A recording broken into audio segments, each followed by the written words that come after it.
Greetings everyone, we are Group 6, presenting to you the literature of Edwardian era from the perspectives of four young ladies from the Edwardian period. Ruby as Gabriela Sendon, Anne as Penelope Obero, Jane as Dimasuay, and Diana as Gazel Griba. And last, yours truly, Sabalo. The story begins now. Through the lively conversations of Anne, Diana, Ruby, and Jane, they unknowingly uncover the changing world of literature that mirrors the era they live in, the Edwardian era. In the quiet schoolhouse of Avonlea, students sit at their wooden desk.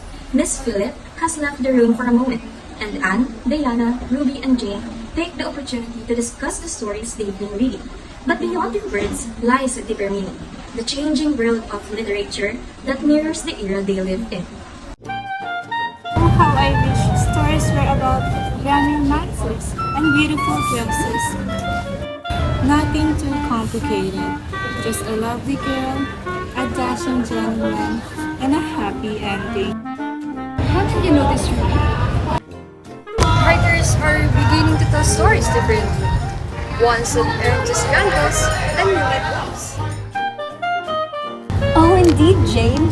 They are now transforming the way stories are being told. No longer must a tale be a straightforward one. Writers are now slipping into the minds of their readers, revealing their most secret thoughts, their most hidden fears. Even narrators cannot even be trusted.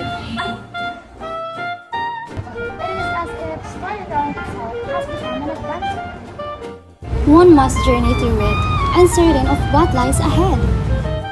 That sounds terribly confusing. I much prefer a story that doesn't make me feel so lost. Is that supposed to work? That thing should make us think? Oh my god, yes! Stories are no longer mere fancies meant to the light. They have become mirrors, reflecting back the very world we live in, where once books taught only duty and decorum. Now they dare to ask, must things always be as they are? Writers challenge the political ideas in a society through their books, and in the pages of them, women are no longer ornaments, but people of thoughts. Well, I certainly don't see why stories need to be so serious. I much prefer tales about romance, adventure. Oh, Ruby, you love the world of stories that is beyond our imagination. Some books are moving towards the future, creating a world that is beyond our own. They break the rules of storytelling, painting us with vivid images using words. And it helps us look at the world in a different way. Like that story of a man who built a machine to travel through time? I don't think I like that. I want my stories to have happy endings. Not all stories are about humans, no? Some are just as the world as it is. Simple and real. Oh, absolutely. More and more stories are now telling the quiet truth of everyday life. The little joy, to the heartbreaks, and even to the simple beauty of everyday life. And beneath it all, lingers a longing of the memory of our childhood that slips through our fingers like a grain of sand. I read a story like that once about a small town, nothing extraordinary, and yet it made me ache for a place I have never even been. Well, I do like stories that have happy times. Oh, Ruby, stories are most wondrous thing, are they not? As Miss Phyllis returned to the class, she instructed the students to bring in the books they have been reading to share at the next meeting before she dismissed the class.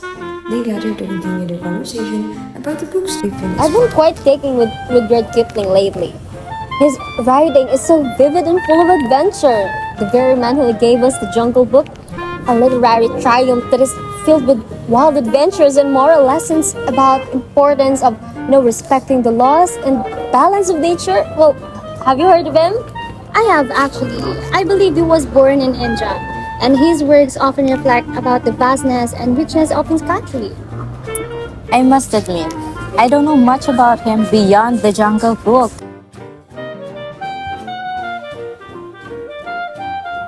Speaking of authors, I've been reading a lot by Joseph Conrad. He's a British author, born in Poland and known for his philosophical stories about human soul. Poor Jim is a tale of guilt and redemption. So tragic, so haunting. And Jim dreams of heroism only to make a terrible mistake that follows him forever. It does sound terribly sad, doesn't it? A single moment defining his life. How does one even begin to atone for such a thing? So it's not merely about the mistake, girls, but about how he tries to make amends. His struggle for self-forgiveness is what makes him so compelling. Oh, how dreadfully serious. I much prefer a story about love and feelings, which is why I cannot get enough of A Room with a View. Edward Forster understood what it means to have your heart broken apart by passion and propriety. Ruby, you have such a poetic heart. But it isn't just about love story, it's also about freedom too. Well, for one, Lucy the character chooses herself and tries to break away from the expectations of society. It's the most wonderful thing, truly. But isn't that precisely why I adore it? Love should be chosen freely, without obligation. And George, oh what a dream, is the most romantic character I've ever read. I see the appeal, Ruby, but I think the story is more about Lucy's personal growth. It's not just about love, it's about knowing oneself. She chooses love only after she finds the courage to follow her own heart. Forster's artwork is certainly more nuanced than romance, as artwork critics rated expectations from our society, Ruby. My goodness, must we always analyze everything so much? Sometimes, a story is simply beautiful. When the students heard that Miss Phillip won't be back after break time, they gathered their belongings and went to the back of schoolhouse to eat their lunch. Their conversation about the literature they have read doesn't seem to cease just yet. But that's just it, Ruby. Literature is more than just to entertain us. It helps us shape the way we think of the world. Well, have you ever wondered why we are able to understand not just the words on paper, but the world around us as well? Indeed, it's a joy to read about lives different from our own, for our plants and people. Well, I suppose that does make things more interesting. Precisely. And more books are now just talking about the rights of women. And women are not just merely wives and mothers. Like in A Room with a View, where Lucy chooses her own path and defying society's expectations. Exactly, Jane. It's not just about freedom. It's also about questioning everything. And writers are now urging us to see how we can change things. It is the most thrilling notion. And there are those stories that show us the consequences of empire building too. The way the author exposed the darkness of imperialism, the power structures that controls people's lives. I love that you said that, Diana. It feels like every story that we read helps us to understand what is right and wrong and what are the things that can be harmful and good for us. Writers reflects the flaws of the world, and it makes us ask questions about freedom, fairness, and justice.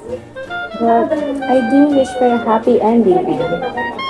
Literature isn't only for fun, it's for growth and solving problems too. The challenges characters face is to help us think critically, weigh decisions, and consider outcomes. Books encourage us to listen and to reflect. So, it is not just about adventure and romance, but learning how to be better people too. Precisely.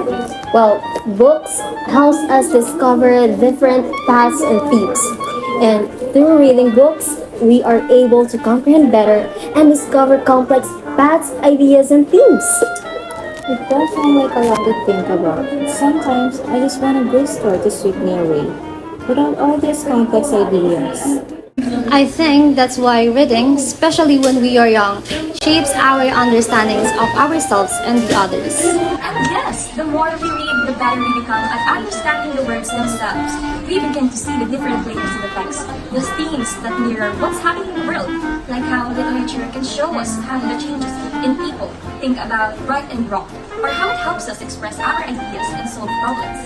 We start to question things like fairness, or freedom, or even justice. Yes, and how important it is that we can think for ourselves. That's what literature does. It helps us build our own thoughts. It helps us grow in ways that we never expected. As the girls finish their lunch, they carry not just their meals, but the wisdom from the stories that continue to shape their thoughts, their dreams, and their understanding of the world. Through the power of literature, their minds are sharpened, their perspectives have broadened, and their hearts stirred to imagine a world beyond their own.